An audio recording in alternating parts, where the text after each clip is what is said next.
I am Zazubaar, aka Bill Worcester, and welcome to this week's episode of the Demons from Outer Space, episode 23! Joining me as always, Dylan McCandless. I think it's very telling that rather than introduce himself as Bill Worcester, aka Zazubaar, he is now Zazubaar, aka Bill Worcester. The alter ego is beginning to take over his mind. It's oh shit! It's a fascinating process. Yeah, indeed. I knew that. See, I was in a mental asylum once. Don't ask why. It was a big thing. And naturally, there was somebody trying to influence me to kill myself. Mm-hmm. Via talking into my ear with electronic equipment and shit. Of course. Trying to convince me to kill myself. And they kept calling me Bill. And you know how I knew it wasn't actually my subconscious telling me to kill myself? Because your subconscious would have Because that's called not you what I Zazubaar. call myself. Indeed. That was a Batman Beyond reference. Totally fucked it up, but it was a Batman Beyond reference in spirit. Speaking of Batman Beyond, I mean, we might as well mention this since we were talking about it a little bit before we started recording.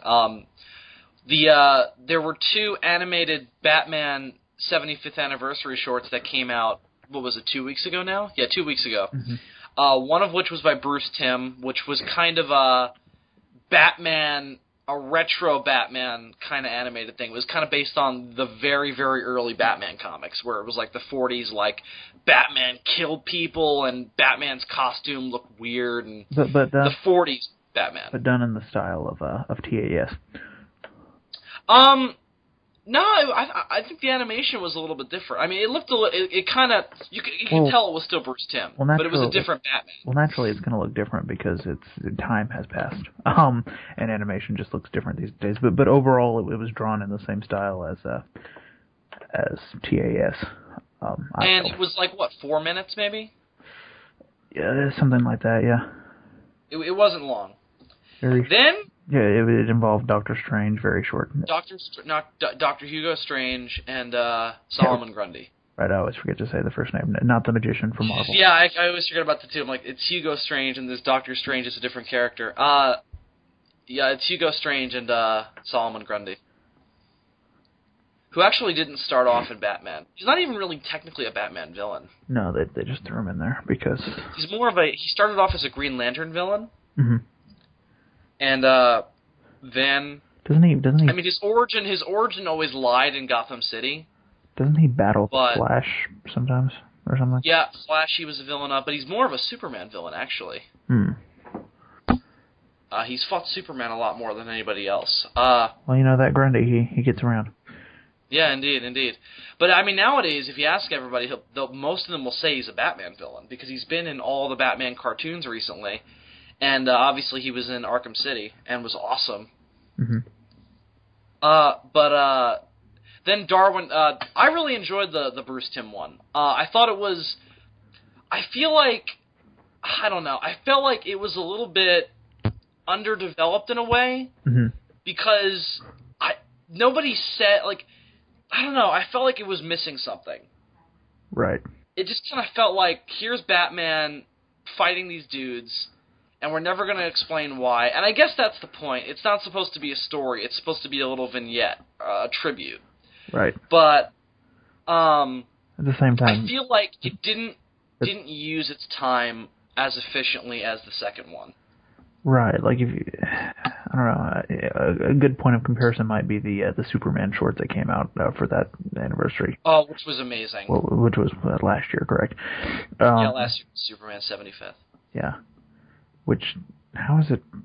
They're not a year apart, are they? Yeah, they are. Huh, I thought Superman was 38 and Batman was 39. Oh, for some reason I thought there was a larger span of time between them. Anyway. It wasn't long after they had introduced Superman where they were like, hey, give us another hero. And they were like, here's this, like, fucking Shadow knockoff. Well, first like, he was... This character's not going to last. Well, first he was a blonde character wearing a bright red shirt, and that went away that went away quickly. Right. But yeah, the Superman short, of course, it didn't attempt to have a story, which is the main difference. It really didn't have a story. It was just a sampling of all the different eras of Superman. No, it's kind of a history of Superman type of deal. Yeah. They covered everything. They did the New 52 and Man of Steel. And they incorporated both the original Superman theme and the Man of Steel theme together so well. Oh yeah, which I loved. And when they did animated, did they have that theme in there? I don't remember. The theme from TAS, did they use that? No, I think they just literally transitioned right from the John Williams score to the Hans Zimmer score. It was like a dun dun dun dun dun dun dun dun dun dun dun dun dun dun dun. If it had been me, I probably dun dun dun dun dun dun. It was I loved it. If it had been me, I probably would have put some more DCAU stuff there in the middle, just because for me that's such a big thing. But I mean, they had the images in there. They had a little mini tribute to Superman TAS. Yeah. But they just didn't have the theme in there. I like the TAS theme. Yeah, it's good stuff. But what was that? But the animation was gorgeous. I love that thing to death. What was I saying? Oh, probably because of what it was attempting to do, which is a bit less ambitious, or maybe more ambitious, depending on how you look at it. The point is, they weren't trying to tell a story, and so they were able to use their time very well. Whereas, as you were saying with this Batman short, it doesn't feel. It almost feels like you're just thrown into this situation. Yeah, well, I mean, and again, that's the point, but I feel like it could have been done in a way where you didn't need, like, and the other one, obviously, I didn't say it, was the Darwin Cook Batman Beyond short, which was amazing. Oh yeah, absolutely amazing. As I said once, I think I've said this to you. I don't remember. The first short that they released, the Batman one, was good, but I thought the Batman Beyond short was genius. Absolutely genius. Again, they don't explain anything, but this is the time where you don't need it. You don't need to explain this. Just fucking, all of a sudden, just bam. Batman Beyond fights Batman. But it's not really Batman.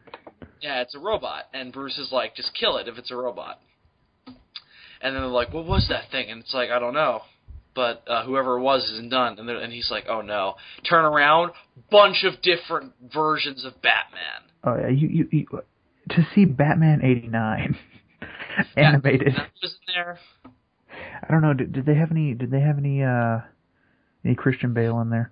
No, they didn't put I looked for it. They didn't put Nolan in there, which I was a little bit disappointed about. But I think the reason they did it was because it looks too similar to the '89 suit because it's all black. Yeah, they had. But they had all the animated versions. They had Beware the Batman, Brave and the Bold. Didn't they have the one from the '30s with like the really weird ears? They're like the '30s one was the last one, and then they also had the Dark Knight Returns Batman. Yeah. But who else? They had Adam West, which I thought it was weird to put both Adam West and Brave and the Bold Batman. Yes, I mean, I'm glad they put Adam West in there, but I feel like it was a strange choice given that Brave and the Bold Batman is based on Adam West Batman. Yeah, they're basically the same thing. They should have just chosen one or the other, probably. And I only say that because I wish they could have put in either Bale or... Imagine they would have put in, like, fucking Ben Affleck as, like, a fucking, like, little, like, a sneak peek. Ben Affleck. Yeah, that would have been nice. I'm trying to think who else they could have done. Like, I don't know, like Long Halloween Batman or no, that's too similar to the Dark Knight Returns Batman. I don't know, they should have picked another one. What if they did what's that stupid what's his alternate universe it's called? Identity. What if they put Owlman in there? And because he's not Batman though. I mean, like, let's think of another version of Batman that was very, very popular. I don't know, the Ark of the Arkham games, maybe? Yeah. Yeah, but he just looks like Batman. Like... No, but he's bulkier than most other Batmen. But why would you have a Batman robot standing next to another Batman robot when the only difference between the two Batman robots is that one of them is built a little better? That and also the Arkham Batman has really defined lines on his suit. Also, besides for the fact that it's really cool, why would this be your plan of action? Why wouldn't you build all of your Batman robots to the specifications of whichever Batman was the strongest? Yeah. Well, again, they don't explain it, and this is the one where if they would have explained it, it would have fell apart. Yeah. I like that it was just kind of what it was. I mean, for all we know, like, Bruce could just be testing Terry. He could have built. Although that moment where it's like 7 against 2 on bad odds, and then Bruce is like, yeah, for them. Batman, that would have been interesting if Bruce Wayne had been the one who had built all these Batman robots, because that would mean that all of those alternate versions of Batman were from his own imagination. Yeah, well, I mean, they must be, right? I imagine they must be. Even if it wasn't Bruce Wayne, it must have been somebody else must have created them with their own imagination, like looked at. Also, and I know they couldn't have done this because it was Batman Beyond they were basing it on. I fucking hate the new Batman Adventures Batman design. I really wish they could have used TAS Batman. Yeah. But just because they used that version, because it was Beyond, and because Beyond uses that art style too, they couldn't have done it. But I would have been happy if instead of doing New Adventures, they had just gone for the Justice League one, because it's still not as good as original TAS, but it's better than that one, I think. I agree with that completely. I just think that the new Batman Adventures one looks just his costume looks fucking fake. And that would work. Like, the ears are too small, but the shoulders are too big. And that would work perfectly because Batman Beyond and Justice League crossed over a few times. So yeah, a bunch of times. I want them to start doing Batman Beyond animated movies again, with the whole DC animated the DC animated line. I've often said that they should do an Arkham-style game in the Batman Beyond universe, just because I agree. Running around a futuristic Gotham would be amazing. That'd be cool. No, but isn't it kind of a wasted opportunity to have this whole line of DC direct-to-video animated movies and not do the animated properties that just come from animation, like Static Shock or Batman Beyond? Because Batman Beyond has comics right now. Yeah. So why not... And they're doing really interesting things in those comics. Why not adapt some of those comics? Like, do Hush Beyond, or do... I'm pretty sure I already know the answer to this question. Has anybody done anything with Static Shock? Well, I mean, he had his own book for a while. I don't know what the fuck's going on with him now. Oh, isn't he, I think he's got, like, they have that whole DC Nation thing going on. I think he's got shorts on there and stuff. Oh, does he? Okay. I think so. I'm not sure. I have no clue. Me neither. I didn't even think of him until you mentioned him, and I was like, oh yeah, he is in that universe. Yeah. Well, they say that the Static Shock cartoon isn't in canon with Justice League because it kind of shows an alternate history. Because you see Tim Drake as a teenager as Robin. Yeah.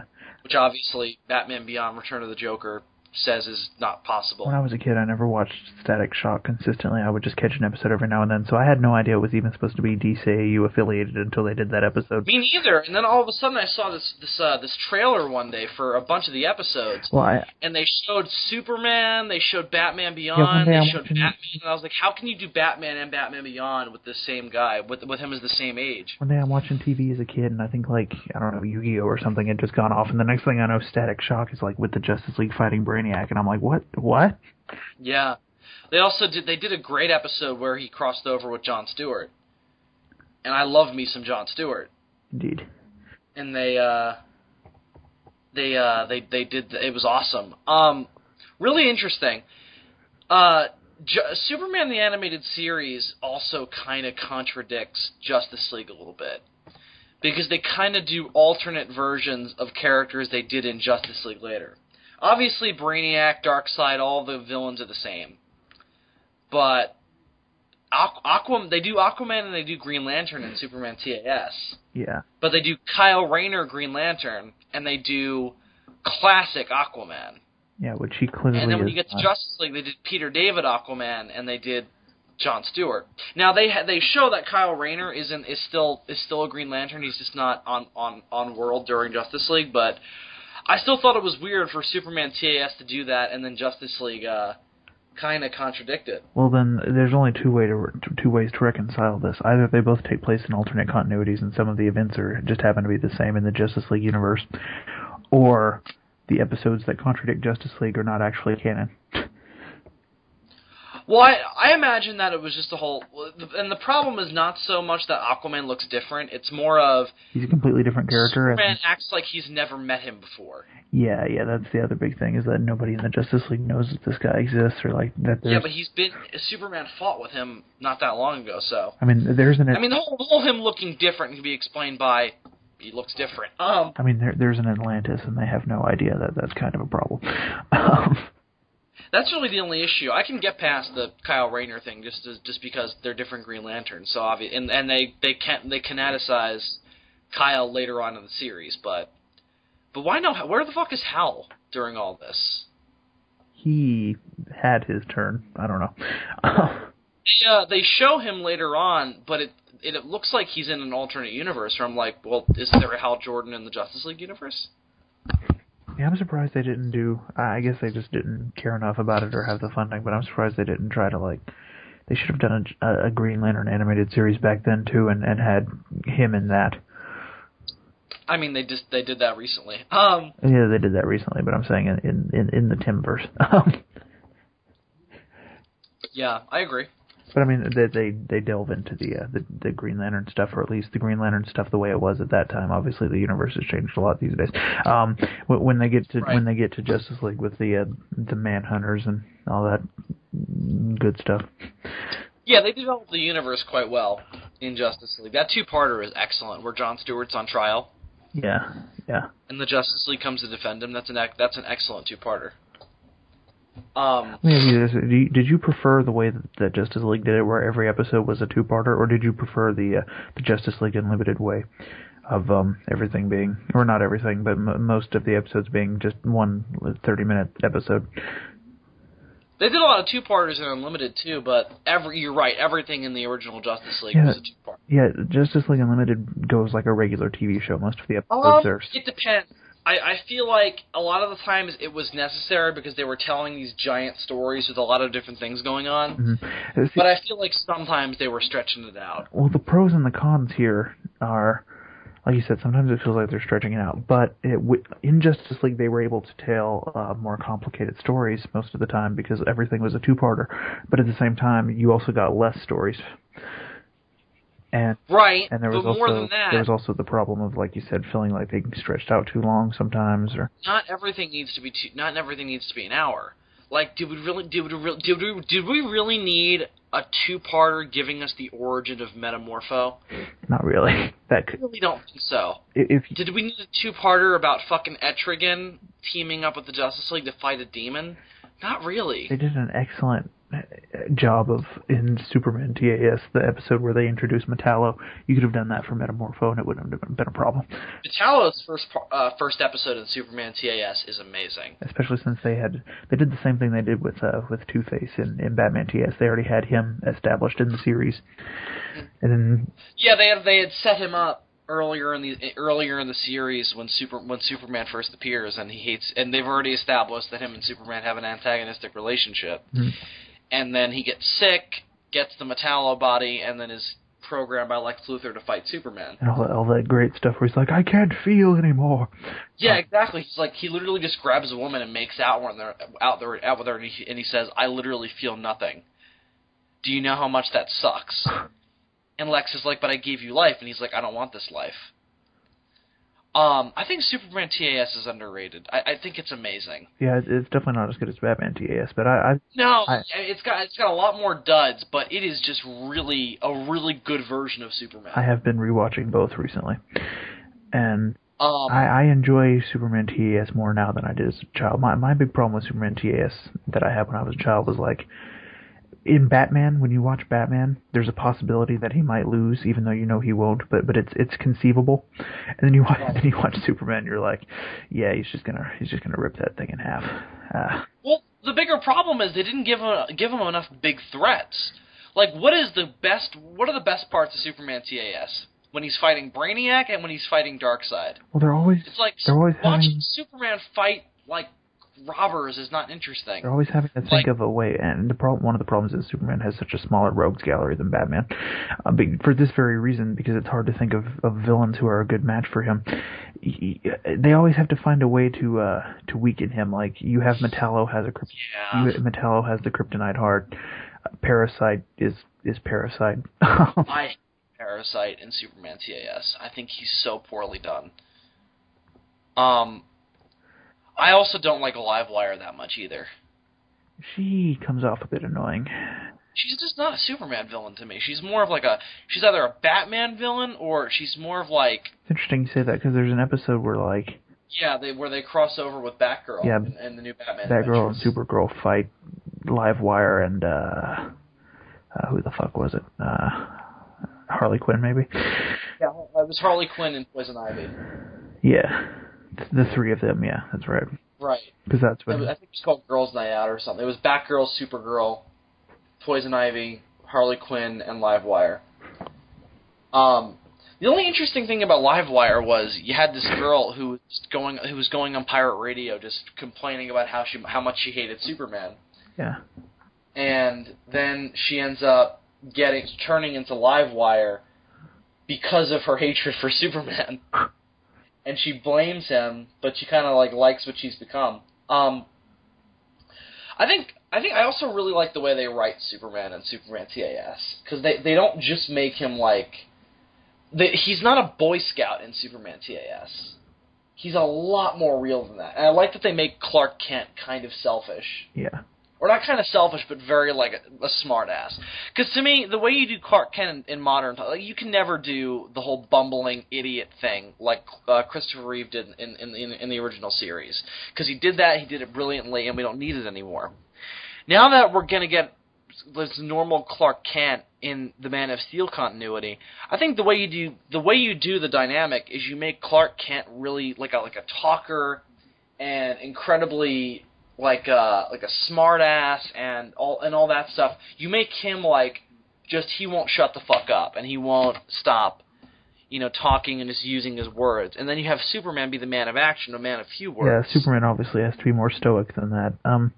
Right, and also because you have to keep up that dynamic. Because the brilliant thing about the Christopher Reeve sort of bumbling idiot thing is that's the reason nobody ever suspects him to be Superman, even though he looks exactly like him and is never around at the same time. Right. Christopher Reeve's ability to distinguish is incredible. That's the thing that makes his performance so good. I mean, one of the greatest moments for him as an actor was Superman 2. I'm mainly talking about the Richard Donner cut, but it's kind of in both. That moment where Lois realizes it, and you just see him turn into Superman before your eyes without the costume change. He literally just takes off his glasses and he becomes Superman because of just his performance. There's nothing else helping it, and it's an excellent moment. He kind of stops slouching, he sort of straightens up, and it's like, whoa. It's insane. You believe that disguise can work, even though it's the most asinine disguise in the history of fiction. When done well, it fucking works. For me, we just haven't seen enough of Clark Kent in Man of Steel to know if that disguise is going to work. Yeah. But we'll see. I just thought it was... I was watching the credits for Man of Steel when I got it on Blu-ray. Did you know they don't credit Henry Cavill as playing Superman? Really? No, they call him Kal-El/Clark Kent, and I was like, that's really telling. Because I also think they call him Superman twice in the whole movie. Yeah. And I'm imagining they'll obviously call him a lot more in the sequel, but I thought that was bizarre. Yeah. Yeah, TAS is definitely underrated, I would say. Yeah, I would agree. But I agree. It's really annoying watching Superman TAS and constantly having to give excuses for Superman to lose his powers. And then you've got some villains who just don't seem to be much of a threat at all, and that becomes an issue. Take the Toyman. I like the Toyman. I like the way he's done in TAS. I never get the sense that he's going to beat Superman. No, not at all, but it's more of... See, with him and Lex Luthor, it's more of what they do to Superman mentally that's interesting. But even with Lex Luthor, though, you still get moments where it's like, whoa, he actually might have just found a way to win this thing. Like the episode where they first discover Kryptonite, he's got the robotic dinosaur in the museum. Such an elaborate yet amazing plan. Right. He almost kills him. Yeah, it's so close, and Lois just happens to be like a freaking basketball free throw machine and tosses the kryptonite into a lead cup. Right. I also feel like it's bizarre. There are moments where it's inconsistent what can and can't hurt Superman. Like, there'll be moments where it's like somebody will be punching him, and he'll just deflect it, or if he's getting shot, he'll deflect it. But then there are moments where it's like Superman, like, I don't know if I buy that Batman can lift up Superman and throw him across the room. Like, I know that, like, Superman isn't supposed to be unmovable, but if you catch him off guard, you can hurt him, you know, because the whole idea is, like, he flexes and then he won't. Yeah. Like, that's when he can deflect bullets. I don't mind, like, explosions being able to knock him back, but, like, I don't know. Superman being punched in the gut by a robber shouldn't have any effect. I can believe Batman lifting him if he's either being exposed to kryptonite or the rays of a red sun, but other than that, yeah, it doesn't seem... Like, well, he doesn't expect it, so that's fine, but, like, Superman, like, being shot with a missile doesn't knock him unconscious. That's just not Superman. And I know Bruce Timm said he intentionally made Superman a little bit more...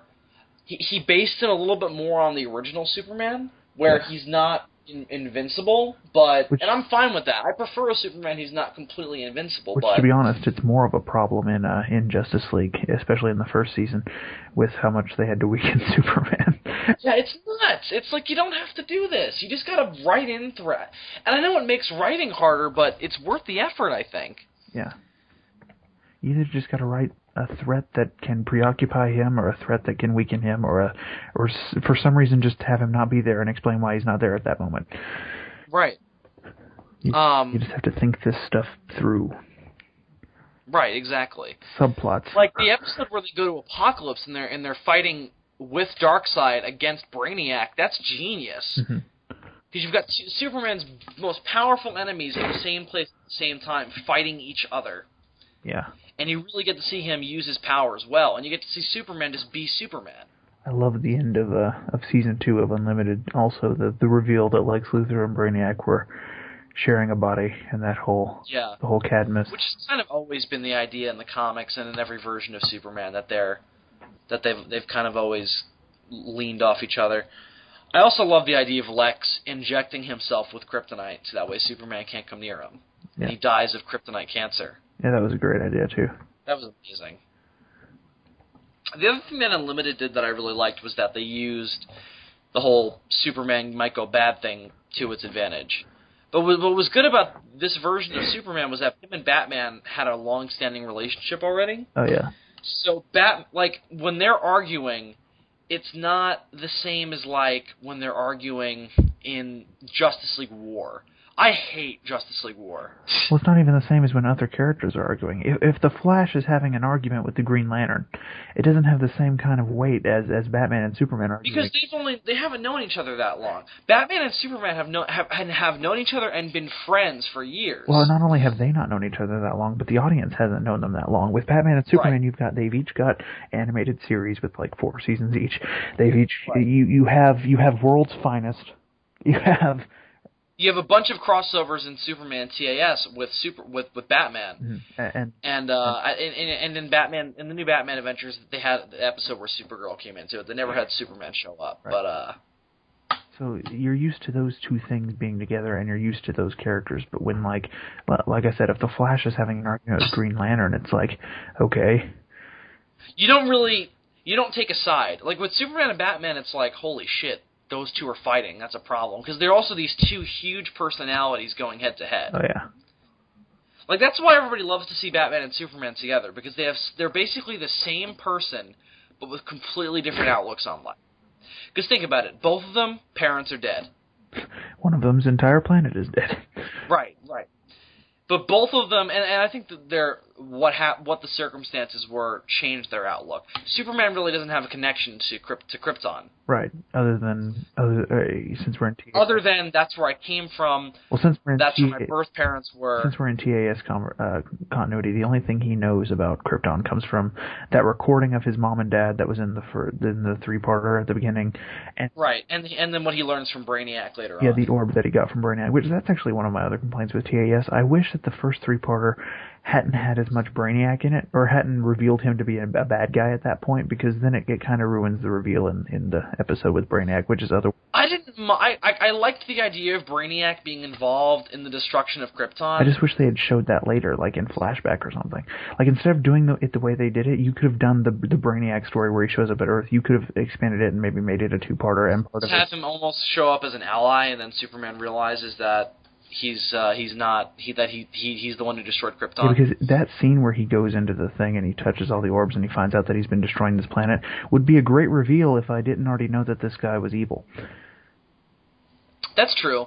But, I mean, the other thing is you got to remember that if you're a Superman fan already, you know Brainiac's probably going to be... Oh, yeah, you know that if you're a Superman fan. I know, and I see your point, if but... If you're a child watching it, as I was the first time, and this is your first exposure to the character of Brainiac, it kind of... Also, which reminds me, when are we going to see him in a movie? Fuck Darkseid. I think Brainiac should be the villain in Justice League. I think... I would like to see Darkseid in a Justice League movie, but give me Brainiac. I know, but we've seen Darkseid so much recently. I really want to see Brainiac. I want to see Brainiac in the next, if not the next, in one of the Man of Steel sequels. Yeah, but we don't... the Man of Steel sequels are confusing me. Like, it seems like they're doing Batman versus Superman. They're gonna kickstart Justice League with that. Have they said anything about Lex Luthor? They're just gonna jump right into Justice League. Have they said anything about Lex Luthor, if he's going to be in the next movie? Because it seems like... Yeah, they cast him. Oh, they did? Okay, that's good. I haven't been following... Yeah, you didn't know? I haven't been following the casting news or anything. They cast Jesse Eisenberg as Lex Luthor. Okay, that's good. That's it. Really? Okay. Yeah, isn't that the weirdest casting decision ever? It is. When you watch The Social Network, you can kind of see where they're coming from. And I think if you shave that kid's head, and he's the same age as Henry Cavill, so it makes sense. There are moments in Zombieland where he comes off badass. Yeah, but he also... When he's not... Everybody's complaining, oh, he's too scrawny, but it's like, that's the point. He's the antithesis to Superman. My thing is, doesn't he seem a bit young? He's the same age as Henry Cavill. Is he? Yeah. I always thought he was younger than that. No, Henry Cavill is 32? I can't... Early 30s, and so is Jesse Eisenberg. I can tell that when I look at Henry Cavill. I cannot tell that when I look at Jesse Eisenberg. Yeah, but again, what you're looking at... for God's sakes, I used to confuse this guy with Michael Cera. I still do. I felt so embarrassed. I tweeted... The kid from Juno's Lex Luthor? Well, I was like the kid from Superbad and fucking Uncle Scar are going to be in Batman vs. Superman. And they're like, no, that's Michael Cera. And I was like, shit. They're different people? They're not the same guy with slightly different hair? How old is Henry Cavill? Let's see here. Well, I think the difference mainly is that Michael Cera usually gets on my nerves, whereas Jesse Eisenberg is the more of the lovable nerd. He's 30. I think Jesse Eisenberg might be older than fucking Henry Cavill. That's insane. Let's see. Well, regardless of whether he actually is too young, doesn't he seem... No, they're exactly the same age. Doesn't he seem too young, though? Again, I think they're going to play on that. I think they're going to play up that their physical differences are really important, too. They better play that up. They better not... I also imagine they'll... They better not obviously somebody. LexCorp is already established. I imagine LexCorp is going to be a different thing in this continuity. Well, I just felt like the last movie was such a perfect setup for Lex Luthor to come in and rebuild the city and turn it into basically what you see at the beginning. And also give a good reason. Fuck this guy. Fuck this alien from the world who leveled our cities. Right, this is the perfect excuse, I felt, watching the movie, for him to come in and basically turn the city into what you see at the beginning of TAS. Like, once Lex Luthor steps in, I think Metropolis should stop looking like New York and start looking futuristic and shit. Right, start looking like a really like a science fiction city. I'm really interested. Also, it's a good opportunity to bring in Bruce Wayne, because I imagine Bruce Wayne being this old, because Bruce Wayne's like 45 in this continuity. Yeah. So I think it'll be really interesting to have that like new blood money, and I imagine what they'll do is they'll have Lex Luthor be a self-made man. Yeah.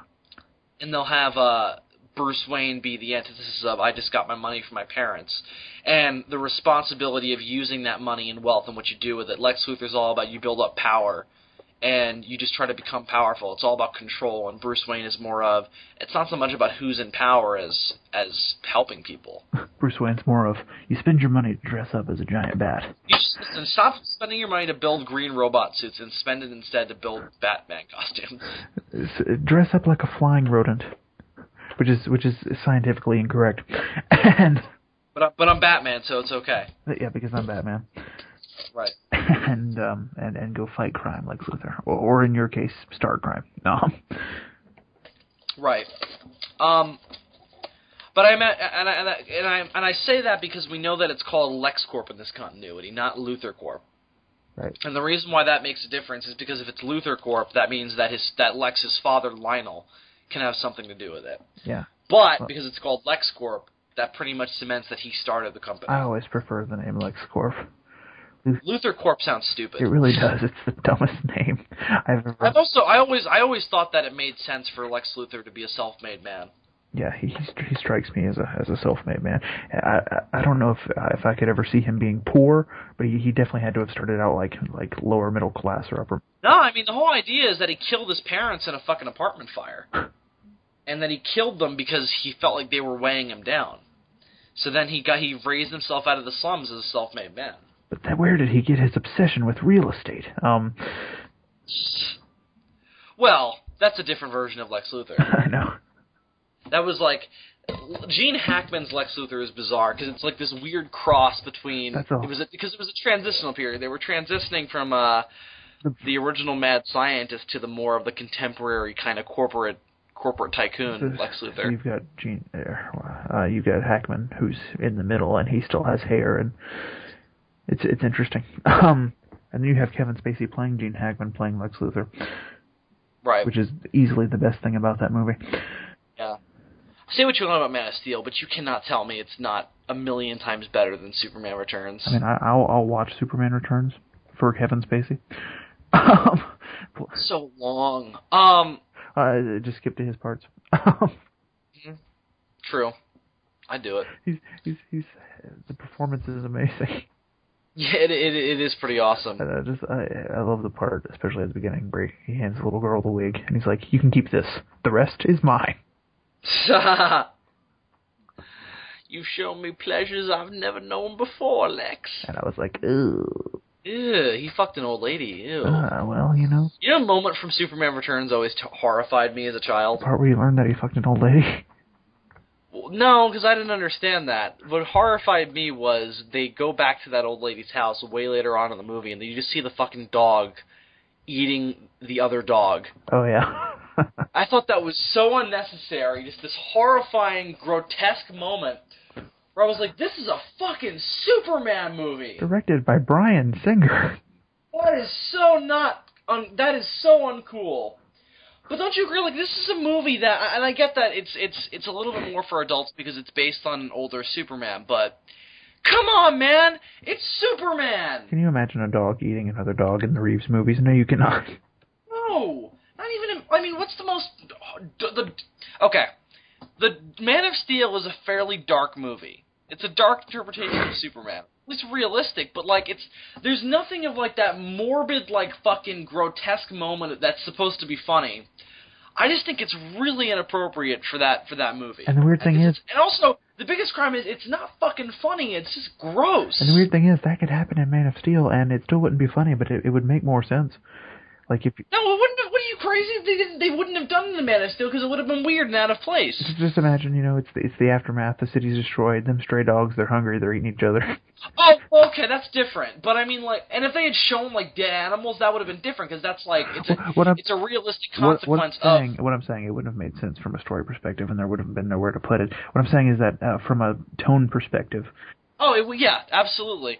It's so random in Superman Returns where just suddenly, bam, dogs eating each other. It's like, what the fuck? And they played it for comedy. It's weird, man. It's just weird. Dogs eating each other. Horses living together. Do you like the Superman Returns costume? I thought it was alright. It's not the worst thing ever. I think it looks really... I think it looks kind of fake to me. The other thing is, like, it almost looks like a Halloween costume to me. The other thing that kind of saddens me is I get the sense that if he had been given better material, Brandon Routh could have been a good Superman. I agree. I don't think he's the problem with that movie. They write Superman to be too much of a little bitch. He got screwed so bad. Yeah. From the script writer. Absolutely. And from Bryan Singer. I mean, you can really blame that whole movie on Bryan Singer.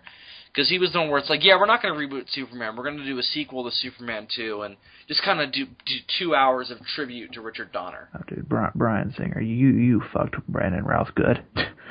You took this, just like that 12-year-old boy. Oh! You took a young actor who had his whole life ahead of him, and now he's a joke at the end of Ted. Are you happy, Bryan Singer? Right? And Dylan Dog. Dylan Dog. You made him become Dylan Dog, Bryan Singer. Are you proud of yourself? He went from Superman to Dylan Dog. Look at what you wrought. And I know you did it on purpose, Bryan Singer, because you made the X-Men movies. You could have made a good Superman movie. Right? You just fucking had to make it a 2-hour tribute that tells no story. But no. With a few interesting ideas thrown in. Sprinkle. They accidentally, he was trying to make a completely boring movie, and then, every now and then, oh, Kevin Spacey, shit, he's good, I gotta take that out, so let's cut his scenes down. The best idea in the whole movie is Kevin Spacey's plot, I think, because the idea of creating a new continent out of kryptonite, given that it's the perfect way to defeat Superman, and given that it plays into the Gene Hackman version of Lex Luthor's obsession with real estate, That works really well, but it's. I think it's too much of a knockoff of the first movie. It's a good idea lost within a sea of rubbish. Well, I don't mind him using Kryptonian technology, but why for real estate? Why not make weapons? Because it's still a tribute movie. Yeah, that's the whole problem. It's like, why not do it for something more interesting? Why not do Metallo? Yeah, why not do Metallo? Why not do Brainiac? Or Bizarro? Why not, the idea of giving Superman a son could have been great. Oh, yeah, that too. The moment where they reveal it, even though it was not a surprise to anybody, could have been great. No, it was a shock to me when I first saw it. I didn't see it coming. Really? Yeah. Yeah, I kind of got the feeling that... But again, I was a kid when I saw it. I was 11 or 12 when I saw Superman Returns. I was 12 when I saw Superman Returns. I don't really remember how old I was. I would have to remember what year it came out. You would have to be the same age as me, because 2006, and we were both born in 94. Well, it was a summer blockbuster, wasn't it? And so I would have been... I don't know if I call it a blockbuster, but it was a summer movie, so I would have been a year older than you, because I'm always a year older for several months. Right. Are you 20 yet? Yeah, you're 20 right now, right? Yeah, I'm 20. So I would have been... I remember your birthday passed recently. I would have been whatever age you were, plus one. So... What day do you? April the 6th. Yeah, I remember writing you a message. Okay. I felt bad for it. I was like, did I even fucking say happy birthday? Yeah. What was I talking about? Andres just turned 22. He did. A couple days ago, yeah. Feliz cumpleaños. Feliz cumpleaños, Andres Perez. I wrote him a very open fucking comment. Yeah, you have to with him. He's a fucking pussy. He blinded me with his pussiness. Oh my. Did Adam tell you about the intro he was going to do for SOS this week? He told... What? No. Have you watched it yet? No, but I remember recording it. No. The intro he did, the actual, not the fucking the whole, not the Stone Age part where they're talking about the parody of the Godzilla trial. I mean the intro, the music and everything. Oh no, what do you do? Oh, you have to see it. Oh, you haven't watched it yet? What the fuck? No, I haven't. Oh God, I'm not gonna spoil it, but when we're done tonight, you've got to watch it. Oh my, because he didn't tell me about it. So I'm fucking about to. I downloaded it and watched it. What we could do is I could watch it now. No, don't do it now because I don't want to start going on a huge conversation about it. But to watch it later and then text me when you're done because oh my God, it is fucking hysterical. He parodies something from Godzilla lore and it's fucking hysterical. Okay. But yeah. But yeah, Superman. Yeah, Superman. Yeah. He's a guy from a planet. Indeed, Dylan. Indeed. Well said. But yeah, well said. If they hadn't revealed so much about Brainiac in that first three-parter, first of all, there would have been two great revelations in that episode. First of all, the fact that he's from Krypton, that would have been amazing. And second of all, again, the reveal where it turns out he's not a great guy. Right. Yeah, absolutely. I also really like his voice. I don't know who plays him, but he plays him really well. Yeah, hold on. I can tell you who plays him if you give me a moment. Sure. Because the description on Amazon Instant Video actually says it. Oh, does it? Yeah. Just got to pull up my watch list. Vamp for a second. Sure. Oh, I goofed earlier. I said they both had 4 seasons. Superman only has 3. Yeah, Superman TAS only has 3. Well, technically, Batman, the original run of Batman TAS does too. New Batman Adventures is... The voice actor for Brainiac in Superman TAS, and then later on in Justice League, is recurring guest star voice Corey Burton. No idea who that is. Corey Burton. They did when Superman Returns came out, they did this standalone animated movie based on the Superman TAS universe, based on it, not set in it, mind you. He looks nothing like he sounds. And Lance Henriksen played Brainiac. Apparently, he also does the voice of Count Dooku in that Star Wars show. Oh, the Clone Wars? Yeah. Which one? The computer the animated cartoon one or the CGI one? The CG one. Oh, okay. He apparently also played Zeus in something. And he played Zeus in Greek mythology. In Greek mythology. In all of Greek mythology. He played Captain Hook. In what? Peter Pan. Which version? Disney. No, the original? He couldn't have. No, there's no way he was in the original. The original was like the 60s. Okay, it can't be the original. But something else then. When have they used Captain Hook again? Did they do a crappy sequel to Peter Pan like they did with all the other? Yeah. Oh, they did. You're right. Return to Neverland with the daughter. Yeah. Yeah. Oh, you remember that movie Atlantis? Yeah, I love that movie. Remember the little mole guy? Yeah. That's him. Oh, is that really? No way. It's the same guy. This guy. Is that really him? This guy has an impressive vocal range. Seriously, from Captain Hook to fucking Brainiac to that, I can kind of see the Captain Hook and Brainiac connection, but really, the mole guy? I'm gonna look at his IMDb to get a better idea. Have you ever seen the sequel to that movie? To Peter Pan? No, well, no, not to Peter Pan, to Atlantis. Oh, I did once. It is fucking awful. I don't remember much about it other than that it is. You know why it's awful? Because it was a bunch of episodes of a failed Atlantis TV show thrown together. He's going to be in the Chip and Dale Rescue Rangers movie. Fantastic. Oh yeah, that's a thing. Why are they making a movie based on fucking Rescue Rangers? I don't know. He played Dracula in Marvel's Avengers Assemble. Yeah, that was a thing too. He was in that recent straight to DVD movie where Scooby-Doo crossed over with the WWE. Was that a thing? That is a thing. Why is that a thing? I don't know. Some of the fucking guests that have been on Scooby-Doo are fucking nuts. Like this week, James Caan. He also played Dracula in Ultimate Spider-Man. Interesting. They did Dracula in Ultimate Spider-Man? Apparently they did. Because they did. I'm sure it was awful. Because they did a Blade episode, apparently. Oh, did they? That's cool. He did the trailer voice for Machete Kills. Oh, really? That guy's got a really good vocal range. Damn. He really did. Okay, he played Zeus in God of War Ascension. Really? But not in the other games? I don't know. I haven't gotten that far down on the IMDb. It just says Ascension, right? Right now, because I'm on 2013. I'm looking at the thing on IMDb. Oh, go back. Because I've only played God of War 2 and 3. I'm still going down. Hold on. I'm gonna call out more of the good ones. He did additional voices in the film Hotel Transylvania. It doesn't say what additional voices, so I guess it's just like crowd. I guess he was just more like just all the stuff that they didn't have names for. It's like, hey, we need a guy in the background. All right, I will do it. He did several characters in that remake of... Corey, why are you talking like that? Like what? Like that? Didn't you know that I played Brainiac in Superman the Animated Series? No, I don't watch Superman. Damn, why did you hire me then? Because you had a sign outside that said, "We'll do voice work for food." Because you have an IMDb page as long as my arm. He did several voices on that remake of Thundercats, several voices on Green Lantern the Animated Series. Right. He's kind of like the Ralph Garman of superhero shows. Several voices in Young Justice. He did a voice in Black Dynamite. Represent. did additional voices for Star Wars: The Old Republic. This guy has done everything. Oh yeah, I forgot that that's still a thing. Dude. What? He plays Hugo Strange in Arkham City.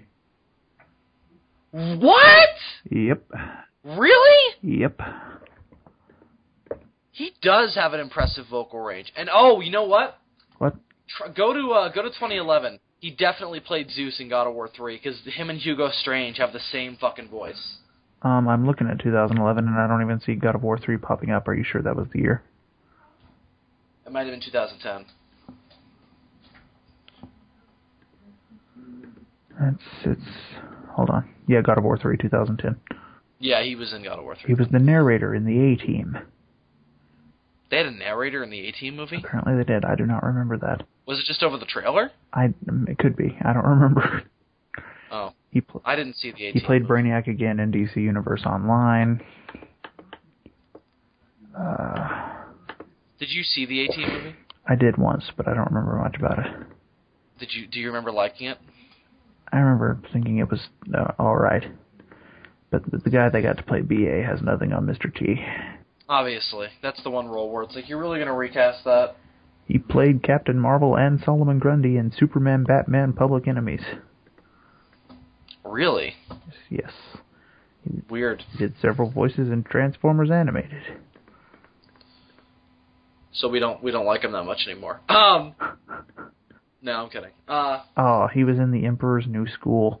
I can forgive him for that. Oh, The Emperor's New School. Some of those Disney shows are fucking... It's just like, what were they thinking? The Emperor's New School, there was the Little Mermaid animated series. Oh, dude, you remember Batman Gotham Knight? Yeah. He was Scarecrow. Oh, was he? Yep. That was my first exposure to Killer Croc. Was it? Yeah. He was... I really enjoyed Gotham Knight for what it was. He was Abin Sur in The New Frontier. I didn't see New Frontier. I didn't either, but I assumed you had. I heard it was awesome, though. I heard it was great, though. This guy's been in everything. Right. Jesus Christ. This guy has an impressive rap sheet. There's God of War 2. Right? I'm assuming he's played Zeus in all the God of War games. Was he ever in, like, gay porn, though? He played penis in this gay porn film. I have not found any gay porn yet. I'm going to fuck you up the ass. The search is on. Remember American Dragon Jake Long? Yeah. He was an American Dragon Jake Long. Did he play just background voices, or did he play a particular part? Played somebody called Sigmund Brock. I have no idea who that is. I'm sure he was wonderful, and he should have won an award for his performance, but I don't know it. Did you know that? I remember they crossed over American Dragon Jake Long with the Lilo and Stitch cartoon. Did you know that? I'm sure that'll be on there, too. Did you know that in addition to playing Brainiac in Justice League, he also did Weather Wizard and Mark Martin? Oh, really? And some other voices, too, apparently. Who's Mark Martin? I know Weather Wizard. I don't know. Weather Wizard was also in Superman TAS. I'm sure he was a different voice actor, though. He was in Star Wars Empire at War, the video game. You know what he played in that? What? A fighter pilot. So he goes from fucking a fighter pilot to Count Dooku. Yeah, apparently. He was in The Adventures of Jimmy Neutron Boy Genius. I remember that show. Playing several non-important roles. He played the mailman. He's been in so far all of the Kingdom Hearts games that I've seen going down this list. Mm-hmm. He was in Star Wars Battlefront 2. Oh, really? I love Battlefront 2. He was also in... He also provided... Okay, apparently the first time he provides the voice for Count Dooku was in that short series that Genndy Tartakovsky did. Oh, I see. That's what I was asking. Yeah. Then again, I guess he did both. Then again, in the video game for Episode 3, he also did the voice of Count Dooku in that. I could have swore that game was fucking horrible. I could have swore that they actually got Christopher Lee. He does a good Christopher Lee impression. How would you do a good Christopher Lee impression? Yeah, it sounds like he's got a good vocal range. Did you play the Episode 3 game? I did. It was fucking horrible. I liked parts of it. Yeah, but it felt it felt unnecessary because fucking Battlefront 2 had a lot of Revenge of the Sith in it, and it came out at the same time. The best level on that game is the one where you're Anakin right after it goes bad and you destroy the Jedi Temple. That's an amazing level. But it's so much cooler in Battlefront 2 when that happens because you get to play as the fucking clone troopers and then you get to play as Anakin. True. The other cool one is the alternate ending where Anakin wins the battle with Obi-Wan. Oh yeah. He was in Duck Dodgers. Duck Dodgers in the 23rd and 1/2 century. I love Duck Dodgers. He was in Lion King 1.5. That was in 2000. They did a crossover with Green Lantern on that show, and I remember really enjoying it. That was in 2004. Lion King 1.5 was in 2004. Yeah. We are getting old, man. Right? Oh God, that is a 10-year-old movie. Oh. That means the original was 21 years old. Oh my God. He was the narrator in Dexter's Laboratory. In Dexter's Lab! That show had a narrator? Yeah, sometimes. Why don't I remember any of these things having fucking narrators? He was a burglar in an episode of the Powerpuff Girls. Wow, what an impressive role. So, Mr. Sikoria, who did you play in the Powerpuff Girls? Did you play Mojo Jojo? No. Did you play him? Oh, good. He also played Mole in the crappy sequel to Atlantis. I feel better now. Well, Dylan, if he's playing the burglar on Powerpuff Girls, and they were like, "Hey, Corey, you want to come back to play Mole?" He was like, "Yep, better pucker up." Oh, he was also in the crappy sequel to 101 Dalmatians.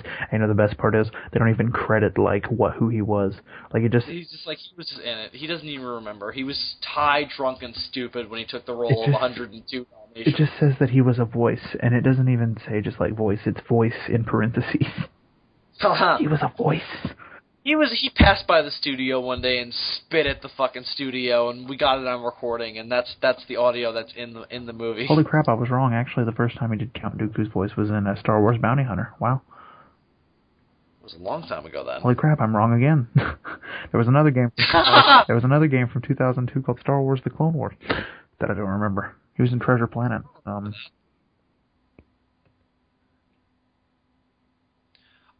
Treasure Planet. He was in that? He was. He was in Samurai Jack a few times. Yeah. He seems like he's been in fucking everything. He has. I'm just gonna go to the bottom because I want to see how far back this guy's career. Let's see where he started. Let's see if he started in fucking Japanese hentai. Let's see where this list begins. Oh my God, I'm already in the 80s. Shit. Apparently. This guy is the unsung hero of animation. Wait a minute. And voice acting. This guy is fuck Kevin Conroy and all those other dudes. This guy is the main man. How old is this guy? I don't know. The first result on his list is Fantasia. That was in 1940. Oh, it's the 2000 restoration. Oh, that's why. Thank God. Wait, Fantasia 2000 or the 2000 re-release of Fantasia? It just says 2000 restoration, but I don't understand why that's at the bottom of the list, because then there's a... Because technically the Fantasia was made first. No, okay. Looks like the first... But they added his voice in later on. Looks like the first thing he did of note is playing the lizard in Spider-Man in 1981. In the in that animated series, not the fucking 60s version. This is the 81. This is the prequel to Spider-Man and His Amazing Friends. Indeed, he was. Which is fucking horrible. Not Spider-Man and His Amazing Friends. That's wonderfully, delightfully fun and indicative of the time. I mean the fucking actual Spider-Man show that predated it. It's horrible. And then after that, the next really interesting thing he did. Oh God, he was in Critters. Then the next good thing he did. He was in Critters? He was in Critters. I love Critters. You remember the scene from fucking Teenage Ninja Turtles where where Raphael comes out of the theater? Where do they come up with this stuff? Yeah, it's good stuff. The Teenage Mutant Ninja Turtle is judging Critters. Okay, it's so genius. It looks like his breakout role. His breakout role was as... His breakout role was playing several voices, including Shockwave, in the Transformers movie from 1986. Oh, is that true? Apparently, yes. Wow. And then he apparently also did several voices in G.I. Joe. This guy's been at it since the 80s. Damn. Impressive. How old is he? And And is he still alive? He was born on August 3rd, 1955. Jesus, he's 57? 59, right? Oh, I fucked that up. Because this is the 60th anniversary of Godzilla, who was created in 54, and this guy was born in 55. Then clearly he must be 1 year younger than Godzilla. Right, so 59. You're right. That was bad math on my part. The man. I was off by 2 numbers. Fuck you. The man is 59 years old. Well, he could. Maybe he's 57 in spirit, Dylan. Maybe in spirit he's been around since fucking 1940 when Fantasia was made. I don't know. You don't know. Don't judge him. This guy is a hero. And look at you judging him. He really is a hero. Jeez. He is an unsung hero of animation. He really is. He's been in everything. He's been around everything. And I have already forgotten his name. What's this guy's name again? Corey Burton. Corey right? Burton. Yes. This guy is awesome. Fuck all those other voice actors. This guy. Fuck them. This guy is the unsung hero of animation. Except for you. This guy can tell you everything about the business. Just be like, he can tell you all the dirty secrets about the animation business. Like, did you know fucking Walt Disney fucking smoked crack? Yeah. And we'd be like, but you were around after Walt Disney died. Yeah. Well, you know what? Maybe I know maybe I just know. This could be a theory of mine. You don't know. Fuck all these other voice actors from things except for you, Kevin Conroy and Mark Hamill and Clancy Brown. Fuck all the other ones. Fuck them. This guy. No, but he could tell you the dirty secrets, bro. He could be like, when you're in the animation booth, sometimes they send in hookers to get your fucking vocal range going. Because I really want to know the dirty secrets of voice acting. Don't you? How fucking fascinating would that be? Like, we know what goes on a live-action film set. We know all the dirty things that go on. Fucking shooting up in your trailer. Oh. Fucking all that shit. Why did I look up Clancy Brown? I didn't need to know that Brainiac is also in SpongeBob SquarePants. That's another thing I needed to know. No, but dude, come on. I want to know the dirty secrets of the animation business. I want to know, so Bruce Timm is a fucking shit freak? I want to know this shit. Don't you? I could live without it. I don't know if I can. I must find out. We should interview this guy. Do you know that the entire cast of the DCAU enjoys golden showers and will oftentimes get gathered together and participate in those golden showers en masse? That's the point where I check out. They do it in costume too, and they do the voices. It's really creepy. Sometimes Bruce Timm has to come in and stop them because they'll just go. Oh, it's fucked up. You remember when they did that awful Brainiac Attack movie? Yeah, I was trying to talk about that earlier. Were you? Yeah, it was where Lance Henriksen played Brainiac. Horrible. Oh, God. Fucking Lex Luthor was like a child. It would have been great if they had done it back in the day. Or if they had just done it based on the fucking Superman animated series. It wasn't. It was just using that animation style and then contradicted everything else. It's a completely different Lex Luthor, and Superman acts weird, and it's just a horrible movie. They waited entirely too long to make such a thing, and they lost. It's bizarre. Did they really think that was going to make money just because Superman Returns was out? Do you really think a Superman TAS... we're going to get that hot Superman TAS money? Yeah, trying to bring that back then was just too late. And when you wait that long, you lose touch. And when you lose touch, this happens. You got the touch! No, you don't. You have lost that touch. That's exactly it. You don't have the touch. You ain't got the power. You ain't even got the motion. Fuck that, I'm switching songs. You don't even have the look. You know what? You just fucking... You don't even get a song. You just can just sit there and just sulk. Fuck you. Who are we even talking to? I don't know. Mr. DC. Who did this start? Whoever made Brainiac Attack. Fuck you. Fuck you. Whoever's idea. Just fuck you. Whoever's idea that was. Whoever fucking said, hey, let's do a Superman TAS movie in 2006, just fuck you. Probably the same. Just don't even stop. Probably the same person who said, hey, Mystery of the Batwoman. Hey, yeah, that's a thing. Oh, that was horrible, too. Mystery of the Batwoman. It's horrible. I'm like, this is the series that gave us Mask of the Phantasm, but the best cinematic excretion that you can plop out of your anus is Mystery of the Batwoman. Did you think it was creepy? This is off topic. Did you think it was creepy to have Barbara be in a relationship with Bruce Wayne? A little bit, yeah. I thought that was creepy. They should have just had Batwoman be a lesbian. No. Well, I mean, she is in the comics. I know. That's why they should have done it. What if they had done that in the DCAU? Oh, imagine they would have done that. You know what I'm saying? It would not have fit at all. It would have been great. Fuck you. Fucking Batwoman joins the Justice League. Fucking starts making out with Hot Girl. Just like, hey, I like your mace. Thanks. She tries to to grope Wonder Woman. Didn't they used to do this to you back on Themyscira? No, we never had sex on Themyscira. I don't believe you. It's a fucking island full of women. I know you guys you couldn't help it. She meets Vixen and literally gets the jungle fever. Oh, God. But yeah. Corey Burton. We should make a movie about him, where he's just a badass, just like fucking going around like fucking...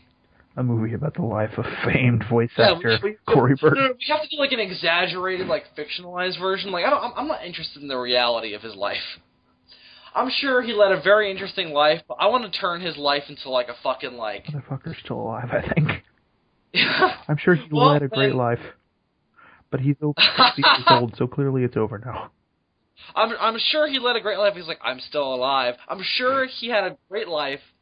And I'm sure his family misses him very much. People your age are no longer alive. You're just you're like zombies. You're just taking up space. You are a shell of a person. You are not incorrect. You're just skin. You're just meat walking around. That is really dark and offensive, and I'm sad now. Good! You are the walking alive. What? That doesn't make any sense. You know what else doesn't make any sense? You playing Count Dooku. Maybe I should have said walking undead. Walking undead, yeah. Walking alive makes no sense. The walking undead sounds like a vampire, though. This metaphor falls apart. Oh, hang on. Let's go back. The Walking Dead is what they call the vampires. No. Or the Living Dead. Yeah, the Living Dead or the Undead. The Walking Dead. Living Undead is like that's a double negative. The Walking Dead is a TV series featuring zombies. No. I thought it was weird that this is completely off topic, but you said Walking Dead, so this reminded me. There's no writing credit for Frank Darabont on the new Godzilla. Really? Yeah, even though he fucking worked on it. Maybe they said fuck him, like they did to Henry Cavill. I hope not, because that was one of my favorite pieces of news, because I love Frank Darabont. I mean, the guy did Awakening. He wrote the comic? He has something to do with it, doesn't he? I thought it was the two Bornstein boys. You might be right. I don't think Frank Darabont had anything to do with it. I might be getting my Darabonts and my Bornsteins mixed up. I think you might be confusing them. I'm really excited about that. I'm getting it after I see the movie, though, because I don't want to read it before I go in. I'm getting it before I go in just because I ordered it and it's going to be on my Kindle. I don't know yet. I'm also going to be getting... You'll be able to help yourself? I'm also going to be getting Rulers of Earth at the same time, so I can just read that instead. See, I already got that and read it already, so I'm fucked. But I have no choice, because I don't get mine until after I see the movie, so... I don't have a choice.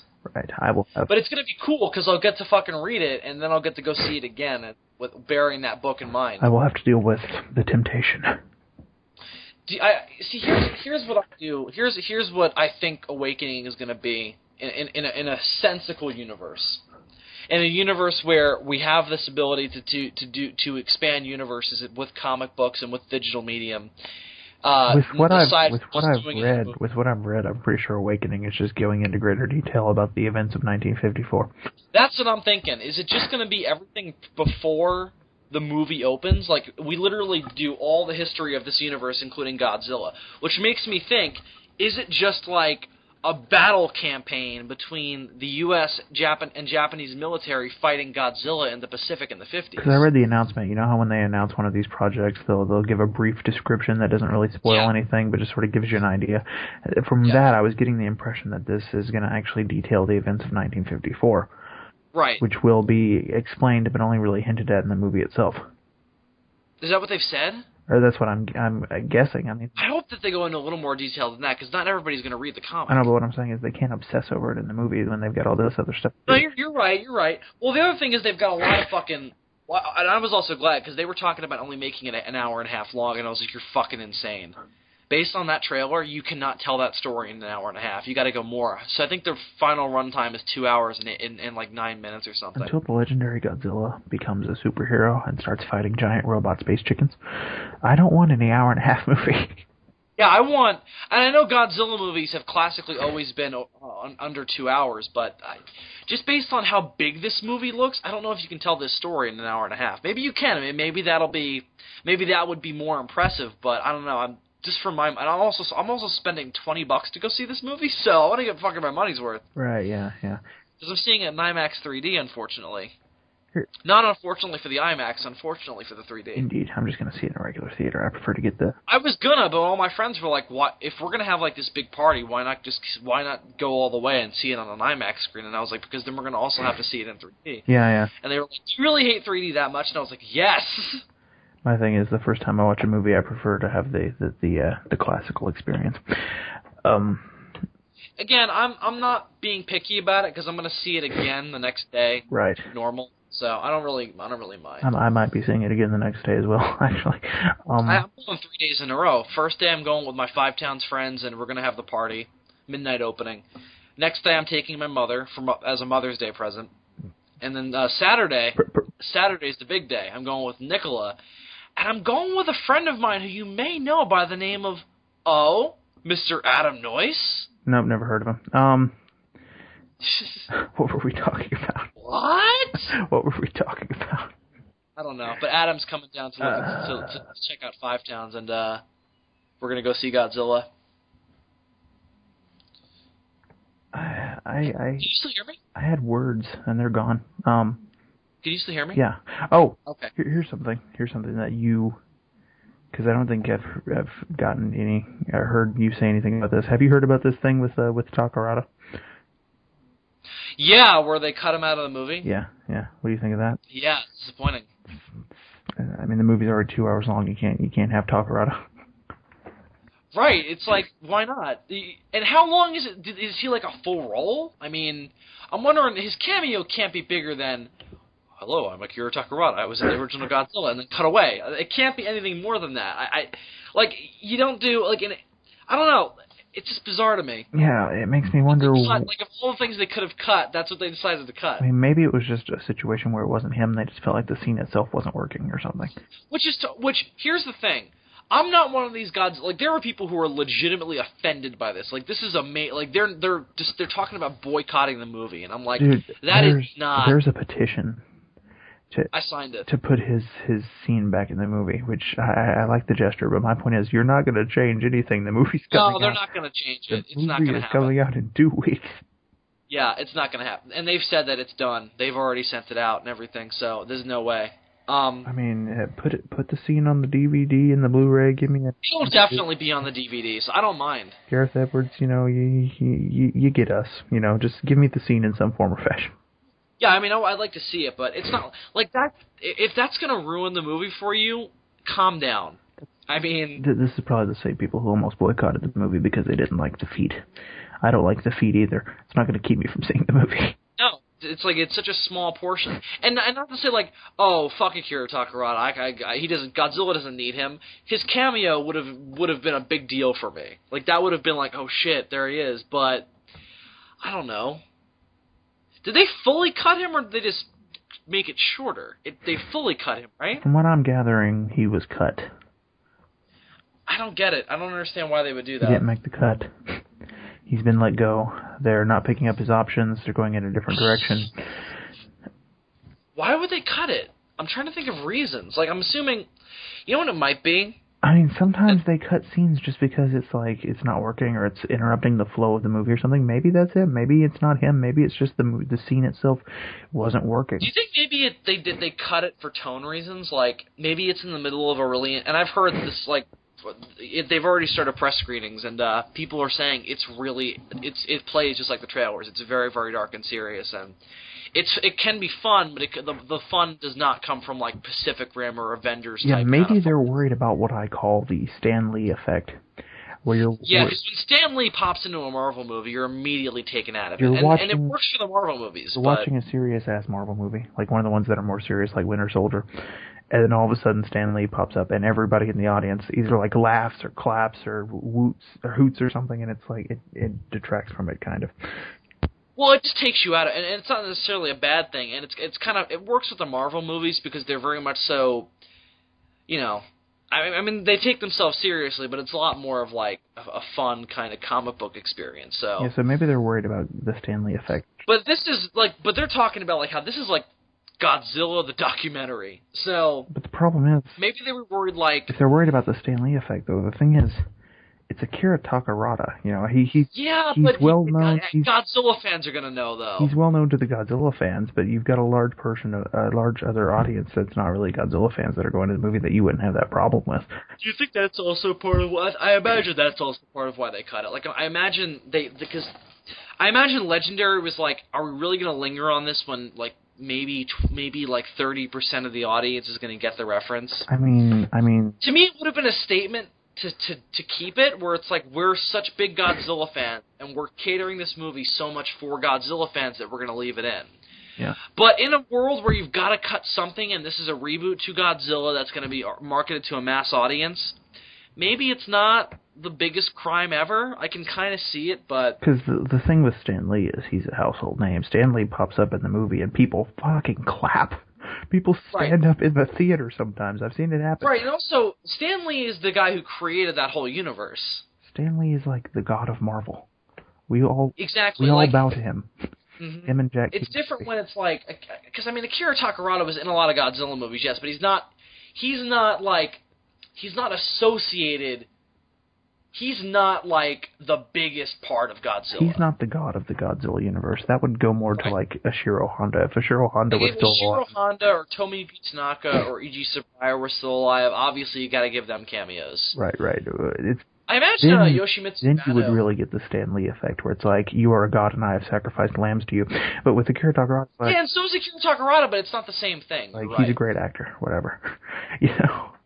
Yeah, absolutely, but it's not the same thing. And if they had to cut it, like, but again, here's my thing: was it really detracting from the movie so much that it was either it had to stay or it had to go? Well, we're gonna have couldn't to. it have just been, we're gonna leave it in, or we couldn't. So let's just leave it in. Why not? It's just another couple frames. We're gonna have to see two things before we can make that determination: the movie and the cut scene.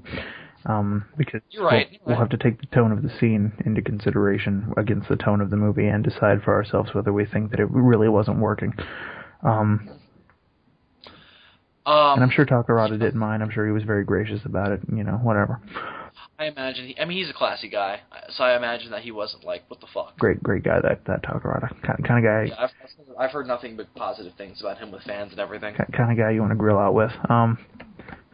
I'd smoke up with fucking Akira Takarada. I'd vote for Takarada. What was I about to say? Takarada for president. What the fuck was I about to say? I don't remember now. Shit. I was about to say something about Godzilla, and I forgot what it was. I also wish they would have, and I think this is more of just an old thing, but I really wish they could have also found a way to give Haruo Nakajima a cameo. See, to me, and I know it's like his face was never in those movies, but to me, like, that's almost more important than Akira Takarada. You know where you give him a cameo? You know where you could give Haruo Nakajima a cameo? Where? In the sequels, after kaiju are an established thing in the universe, and like, because you know if this really happened, people would be making movies about it. And you just imagine seeing Haruo Nakajima on like a fake movie set in a Godzilla movie. Oh no, they're doing that though. Are they? Gareth Edwards has said that in this continuity there is a fictional Godzilla film franchise. Well, that doesn't make sense yet, though. That would make sense in the sequels. No, but the idea is that they're saying that Godzilla was a legend. Like, Godzilla was, like, what they're saying, and I kind of like this. My only problem is I hope that they don't make it too overt. Right. Where it's like, oh, he's actually called Godzilla. Like, I don't want it to be a situation where it's like, there's a bunch of Godzilla movies in this universe, and then we're going to have this giant monster running around and call it Godzilla. That's going to be weird. Yeah. But... Well, but yeah, that's... But I don't mind the idea of... Because imagine it this way. Like, in this universe, it seems like Godzilla is kind of like a Bigfoot situation, where there's a whole conspiracy built up around him, and there's legends and shit. And inspired by the legends and inspired by descriptions of Godzilla, Toho makes movies about this legend. Yeah, because based on what we've seen from this most recent trailer, a lot of the stuff that I thought was referencing Godzilla in the earlier trailers is actually talking about the Mutos. Like the line, "Can you kill it?" and the whole... the whole Bryan Cranston rant, I think, might be more associated with the Mutos now, because when I saw the other trailer, I obviously thought when they said, "Can you kill it?" they were talking about Godzilla. Clearly not, right. Because now we have, Sarazawa saying, something can. Right. Did this trailer almost make Godzilla kind of the hero in a strange way? I think he's... Because the previous trailers, Godzilla is the bad guy. Because you don't see the Mutos. I don't think he's going to be the hero. I think he's going to be a threat who turns out to be an anti-hero by the end. Well, I read something that made me super fucking that made me even more excited for the movie, because I know that Gareth Edwards gets Godzilla. But more than just getting Godzilla, he's doing the version of Godzilla that I like. He's not a bad guy. To him, we're the bad guys. Mm-hmm. And if you have that perspective, you understand why he's doing it. The problem is, it's hard to keep that perspective when he's killing your friends and family.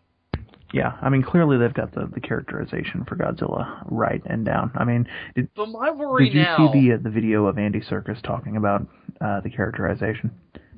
No, I didn't see it. Well, I know he played Godzilla, at least in some fashion, so... Yeah, there's a video out there of Andy Serkis, because they asked him a question about what it was like to play Godzilla. And he goes a little bit into the way he's being characterized in the film, and he hit it right on the head. What did he say? I'm trying to find the video, because I don't remember word for word, But basically about... If I'm remembering it correctly, the long and short of it was, the whole idea of Godzilla being a force of nature and coming back to sort of put nature into balance. Right. Well, what Gareth Edwards said I was like, oh my god, that's genius, and it's been done with Godzilla, but never in this exact way. Is the idea is that he said, how are we going to characterize him? Let's characterize him like the Last Samurai, this ancient. Last of his kind warrior for nature, who nature brings back to put nature back in its place. And I was like, that's fucking Godzilla. That is exactly Godzilla. Yeah. I loved it. It had a very Doctor Who-ish tinge to it, too, where I was like, that kind of sounds like the Doctor. Last of his kind, ancient. I was like, that's awesome. Also kind of sounds like Superman. A little bit. And Gareth Edwards said, and this kind of disappointed me. I think I talked about this on SOS last time. I found the interview. He also said that he took some inspiration from Man of Steel in terms of giving the character the name, where they don't really call him it that much. It's just kind of always hanging over the movie. That kind of disappointed me. I don't know. I want them to call him Godzilla. I think it makes sense for the majority of the movie. I just want by the end of the movie for that to be officially his name. For the first majority of the movie, I'm fine with them just referring to it as the creature or something, because that's what you would do in that situation. You don't have a name for the thing. But I would almost say that in a universe where they've gone out of their way to give Godzilla his usual history and give him a backstory that has him or have already been introduced to the world, I feel like that's a good opportunity to just have him show up, everybody realizes it's the same creature, and then just jump into calling him Godzilla. Well, the question is, does everybody realize it's the same creature? How much about this guy's backstory does everybody know? Obviously, there's a cover-up involved. How much does the military actually know? We still don't know how much they know versus whoever Monarch is and what they know. Well, based on the trailers, it seems like they send in Aaron Taylor Johnson's squad not knowing anything. Exactly. So, there's a problem, go deal with it. And then they realize on the descent down that they're about to fucking go fight a giant monster. It's clear that not everybody knows, and Bryan Cranston, in fact, is going to be the one to uncover it, from what I can tell. Well, it seems like the one in the know is Sarazawa. Yeah. My theory is that I think I said this. Did I say this? I don't know where I said this. I said this somewhere. Legendary tweeted something recently that kind of made me start thinking, and I thought it was really weird. And there are only two explanations for it, where they said, "Follow at Ken Watanabe on Twitter, who's playing Daisuke Serizawa in Godzilla." And I was like, "Wait a minute, isn't he playing Ichiro Serizawa, not Daisuke?" Maybe. And I was like, either Legendary just got their own fucking character. Either Legendary got their own fucking character wrong, or he's playing both. He could. Which I knew for a fact that I know for a fact there's going to be more than one Serizawa. There's going to be, I imagine, his father and then Ken Watanabe's Ichiro. It would be very. Is he playing both? It would be very reasonable for them to have a flashback and show his father or his ancestor in 1954 and his father be the one who interacted with Godzilla and interacted with the military during all the tests. Which also means that we can have a Serizawa with an eye patch. We can have a Serizawa with an eye patch. And you could it'll also very easily make that Serizawa a World War II veteran. You could. Yes, you could. It also seems extremely likely that the Oxygen Destroyer is going to be involved in some way. Seems maybe not. It might not be called that, but if you type in Oxygen Destroyer on the Muto website, it comes up with some shit. Wouldn't it be fucked up if they lied to us this whole time and the Mutos turned out to be Destroyer? That'd be awesome. It'd make perfect sense. Because look at the forms we've seen. We've seen an insect-like form with several legs, and we've seen a flying one. What other? Oh my god, I never thought of that, but you're right. Well, what other creature had those forms? Let's see. Megaguirus. No. Maybe they're not going to be Destroyer per se. Maybe there'll be some. No, I assume. Well, to me, they're more based on different enemies from the universe than they are being that enemy. I've also seen theories floating around, mostly on Toho Nation, that maybe all of the Mutos that we've seen are the same one, like the one that's flying and the one that with the mini legs. Maybe that's actually the same one, and that the other one we haven't even seen a glimpse of yet. Which I don't know. We've seen the big Muto in toys, but we haven't seen a big detailed version of it. Yeah. I imagine there's going to be more than one, though. Oh, yeah. I think they've said that they're going to be a bunch of monsters, but they're all going to be big, kind of the same thing. Are you? And I didn't get to say this earlier. Are you worried now knowing that Bryan Cranston wasn't talking about Godzilla? I think he is still talking about Godzilla specifically when he goes, something's coming, and it's going to send us back. I think he's talking about Godzilla there. I don't know, because all these scenes of, like, military and, like, running around and those weird, like, what I think are, like, Muto egg sacs or something, you know, the things with, like, the lights going down the side. Right. It almost seems like that's the big military cover-up that he's talking about. I don't know. Do you think Godzilla's a separate thing? Well, I imagine that the Mutos have got to be an after effect of Godzilla. I suppose it. I imagine that in this universe, the idea is that Godzilla was like. I imagine they think Godzilla's dead. Probably, right? Well, it's probably going to be a GMK thing. Oh, except for Kim Watanabe, who's all like, "We tried to kill it." Right. So I imagine that the military believes that Godzilla is dead, and now he shows up again to fight this enemy. Because I think Ken Watanabe. The Serizawa that he plays in 2014. I think that's the mysterious monarch character, or organization. Serizawa? Yeah, I think he's the whole monarch thing. I don't think he's monarch. I mean, who else could it be? I think monarch is a separate person.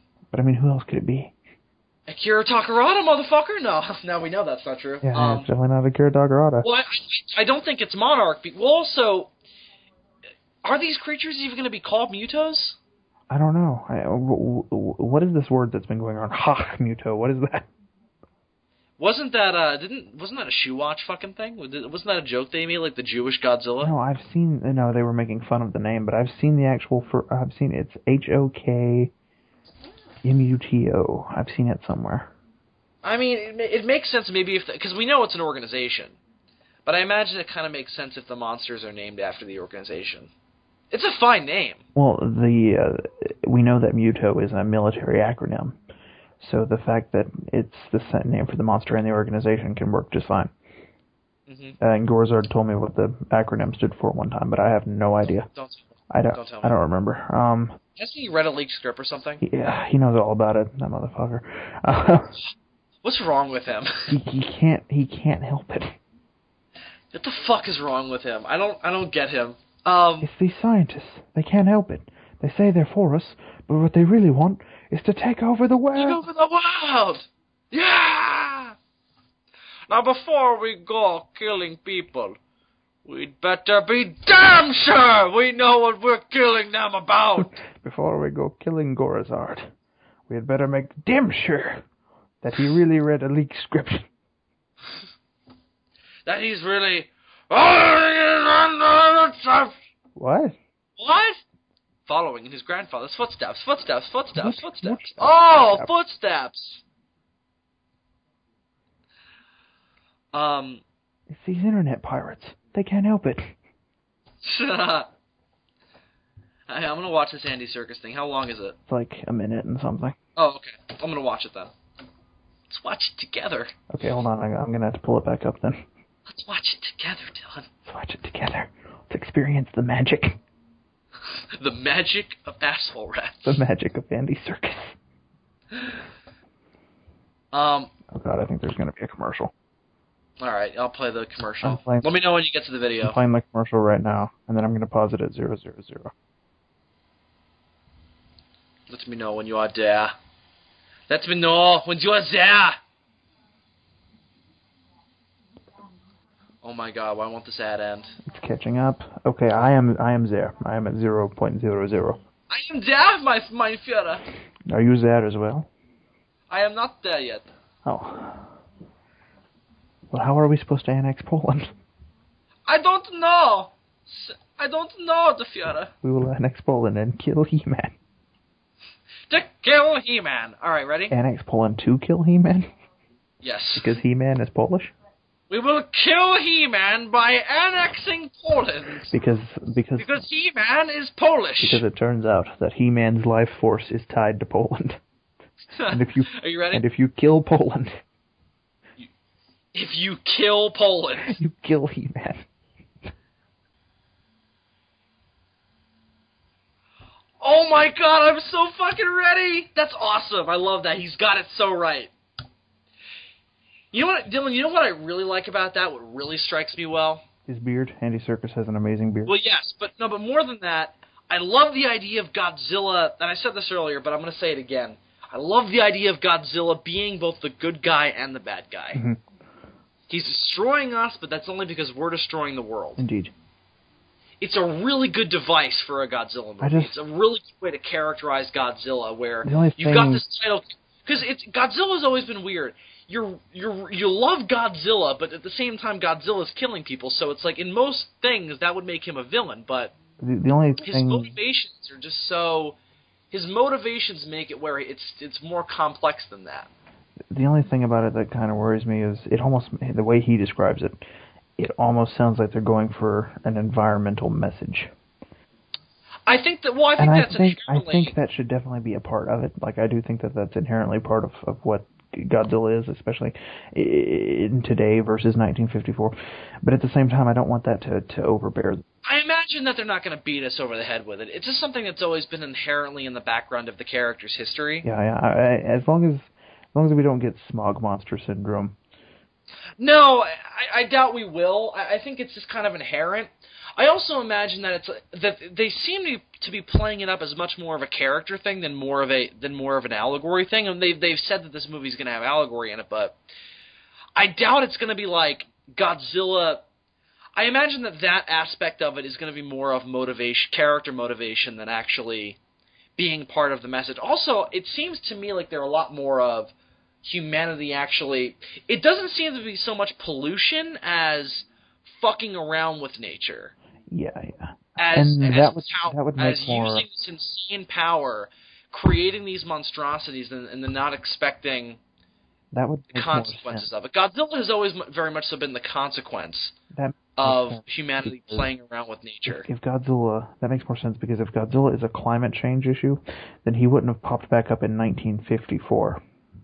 No, based on this continuity, it seems like the bomb is the thing that sets him off. It seems like he's a nuclear-powered creature. Right. So, obviously, atomic testing is the thing that's going to make him, want to come back, but I think it's more of the devastation of nature rather than and the atrocity of destroying it rather than, oh, I threw a fucking plastic bottle in the water, Godzilla's gonna kill me. But I think what I love about what Andy Serkis just said is where he says that in order to bring something to the performance, what you have to understand is where the character is coming from. Right, you have to know and that also, I also like the idea of they're treating Godzilla like an intelligent character. He's not just this giant plot device to cause badass action to happen. It really shows me that they know the history. Yeah. So I was really impressed by that. But yeah, I dug it. Dylan, is there anything else you'd like to say about Godzilla 2014 speculation? It will be awesome. I imagine so. It will be awesome. This is not the last show we're going to do before the movie comes out.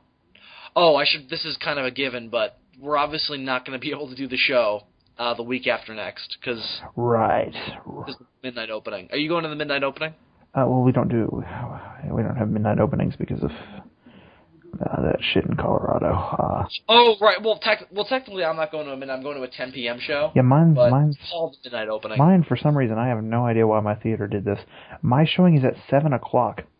That seems like such a weird time. I mean, I'm happy. Mine has that too. They're all doing it. I'm happy because that's sooner. But see, mine's not doing a 10 either. Mine's just the 7. It's weird. Yeah, I'm kind of mad that I won't be the first one. Like, we're not going to be the first fucking audience to see it in that theater. I'm not going on the internet at all that day. I am avoiding the internet like the fucking plague. Because I'll be there spoiling things. Well, I imagine, as soon as this movie comes out, Toho Nation's just going to be like, did you fucking see this? With no regard for the fact that not everyone's going to have seen the movie. Oh, Toho Nation's going to explode. We will have to spend time rebuilding Toho Nation because Godzilla will have destroyed our nation. Right. With his sheer awesomeness. Indeed. But we're going to do one more show before the movie comes out. Next week, I think we said this in an earlier episode. Remember we talked about Watch Mojo's top 10 Godzilla movies? Yeah. And we talked about doing our own top 5 for each? Oh, yeah, I forgot about that, yeah. So we're... Do you want to do that next week? We can, sure. All right, we can do that. Because my school semester's pretty much over. I don't have a lot to do, so I'll have time to make a list. I still got... My semester's not quite over yet, but I'm totally down for it. So I guess we'll do that next week. We'll do a whole Godzilla show next week in honor of the movie coming out. No Superman, no DBZ if I can help it. No, yeah, we'll try to avoid all that, but... No James Bond. Yeah, well, it'll just be entirely devoted to the Big G.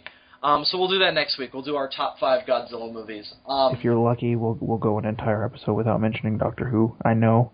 And it's hard. I mean, especially when they're characterizing Godzilla like the Doctor in this movie. It's going to be hard.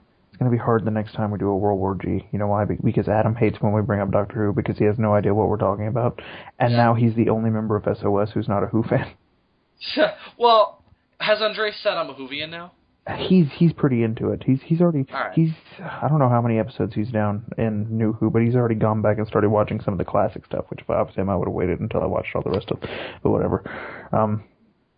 Well, you don't have to. It's just it's more of you want to get a taste for the modern version before you go back to the stuff that's kind of harder to get into. Yeah, that's why I would have done it that way, and in fact I did do it that way. That's how I did. But yeah, he's pretty invested by this point. Mm-hmm. Yeah, Adam's gonna have to break down and watch Doctor Who. At some point, he'll probably hate it, but whatever. No, he's not. I doubt it. It's sci-fi, man. He's a big Trek guy. He's a big Mass Effect guy. But Doctor Who's nothing like Star Trek.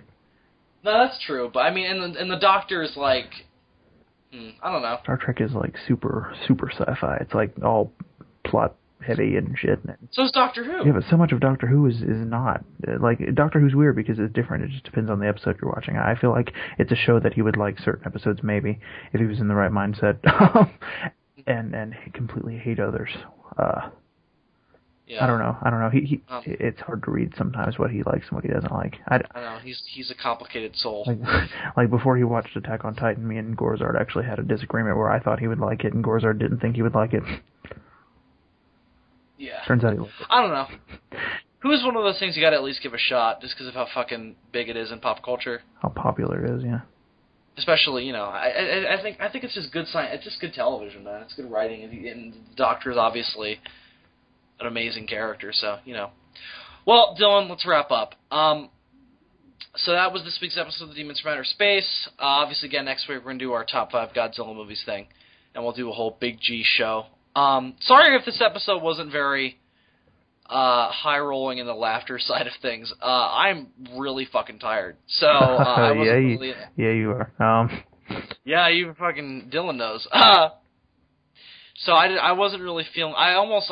before we started recording, I was going to go to 7-Eleven and buy a couple 5-hour energies because I knew I'd be able to make more jokes, but I was just so fucking tired. I was like, let's just fucking do it, and hopefully it'll be interesting at least. But this was more of a serious episode. This is more in line with the plight of the orca. No. Yeah, this is not so much like the what was it called? The episode with the urban legends. Oh god, what was that episode called? That was a good ass episode. What was that called? That was one of my favorites. I was like, you know what? Last episode was fucking hysterical, so I think it was good that you guys got a more serious episode to offset. I was listening to last episode at school, and I was laughing out loud. What was the last episode again? That was the Saga of Pappyland. Oh, yeah. And the episode before that got a great response from everybody. Yeah, 13-Year-Old Bill. So we needed a more serious one to offset everything. Yeah, every now and then we do a serious episode where either we seriously get all analytical and shit like tonight, or sometimes we throw in some science and shit. Yeah. Outrageous yarns. You get little nuggets of wisdom within our outrageous yarns. Yeah. And our constant references to Christopher Walken with a stopwatch up his ass. Yeah, indeed. And Doctor Who and orcas and all that. Yeah. So that's going to do it for this week's episode of Demons from Outer Space. Be sure, as always, to go like the Sons of Sarazawa Network homepage. And look out for Godzilla Odyssey coming soon. Also, look out for, at some point in the hopefully immediate future, a very special episode of Kaiju Spotlight. Very, very connected to Demons from Outer Space. And when I say a very special episode of Kaiju Spotlight, I don't mean one of those episodes where it turns into a PSA. A very special episode where Dylan talks about the horrors of AIDS. Indeed. We're gonna talk about... The power is yours! We're gonna talk about the only real kaiju in this world. The AIDS. I'm Dylan McCandless. You may know me as the goofy host of Kaiju Spotlight. The goofy host. Today I'm here to talk to you about the very real monster. The only real monster in our world. You may know me. AIDS. You may know me as the guy from SOS who can't ever seem to stop cracking jokes. You may also know me as one of the as the prostitutes on the corners of your cities. That was just a little bit of AIDS humor. You might also know me from the SOS movie in which I'm played by Michael Madsen. Cast opposite Hugh Laurie as Bill Wurster in the Demons from Outer Space movie. Fucking Michael Madsen and Hugh Laurie going on a road trip to G-Fest. Yes. The Demons from Outer Space movie is a lot more like Clerks, where SOS is more like... No, SOS is more like given fucking... that premise, it strikes me kind of like Harold and Kumar. Yeah, Demons from Outer Space is a lot more lax than the SOS. The SOS movie, shit happens. Yeah, the DFOS movie is just Hugh Laurie and Michael Madsen talking about life. The SOS movie, I imagine, would be like watching a big budget version of one of those Tig Would Take movies. It's goofy as hell, but serious shit is happening. That's Jay and Silent Bob's... I don't know why I'm thinking of this in terms of Kevin Smith movies, but what other things do I think in terms of? Indeed. That's like Jay and Silent Bob Strike Back. We're like Clerks. Indeed. I would say that's where we fit in the ether. But yeah. So that's going to do it for this week's episode of The Demons from Outer Space. Until next time, kids, I'm Bill Wurster. And I'm Super TM64. And them shamans, they be fucked up. Yeah. Because they did nothing!